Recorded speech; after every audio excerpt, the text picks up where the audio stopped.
রয়টার্সকে দেওয়া সাক্ষাৎকারে স্থিতিশীল বাংলাদেশ দেখার প্রত্যাশা জানিয়েছেন জামায়াতে ইসলামীর আমির শফিকুর রহমান। তিনি জানান, ৩টি শর্ত পূরণ করলে যে কোনো দলকে স্বাগত জানাবেন তারা। আমরা একটি স্থিতিশীল দেশ দেখতে চাই, অন্তত ৫ বছরের জন্য। সব দল যদি একসাথে হয় তাহলে আমরা সবাই মিলে সরকার পরিচালনা করব। তবে আমরা প্রতিটি দলকে ৩টি করে শর্ত দিয়েছি। But we have given 3 conditions to every party.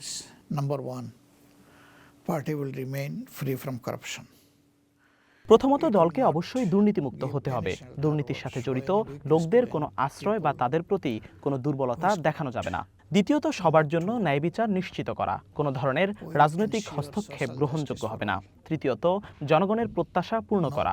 সংস্কারের সব বিষয়ে আমরা সমর্থন নিশ্চিত করব। যদি কোনো দল এই ৩টি শর্ত মেনে নেয় তাহলে তাদেরকে স্বাগত জানানো হবে। For fulfilling the people's aspiration, all the issues of reforms will ensure.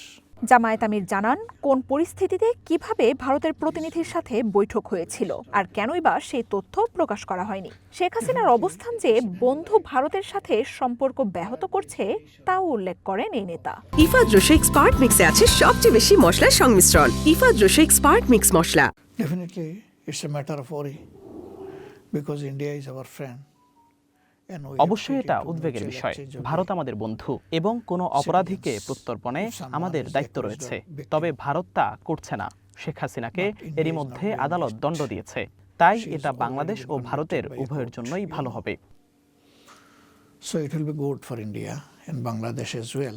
Say for example, one diplomat visited me while উদাহরণস্বরূপ, যখন অসুস্থ ছিলাম তখন তাদের একজন কূটনীতিক আমার সাথে দেখা করেছেন, এখানে আমার বাসাতেই। কিন্তু সেটা প্রকাশ না করতে তারা আমাকে অনুরোধ করেন। কিন্তু কেন? এখানে আমার সাথে আরো অনেকেই দেখা করেছেন, সেটাতে সমস্যা কোথায়? তাই আমাদের সবাইকে একে অপরের কাছে এবং নিজেদের কাছে উন্মুক্ত হতে হবে।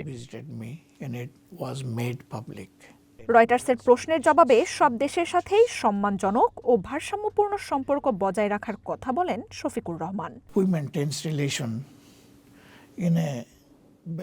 আমরা সবার সাথেই ভারসাম্যপূর্ণ সম্পর্ক বজায় রাখি। আমরা কখনোই শুধু একটি দেশের উপর আগ্রহী বা ঝুঁকে থাকিনি, বরং অন্য দেশগুলোর প্রতি সম্মান ও ভারসাম্যপূর্ণ সম্পর্ক বজায় রাখি। মার্জিয়া উপমা, ওয়ান ইন্টারন্যাশনাল ডেস্ক।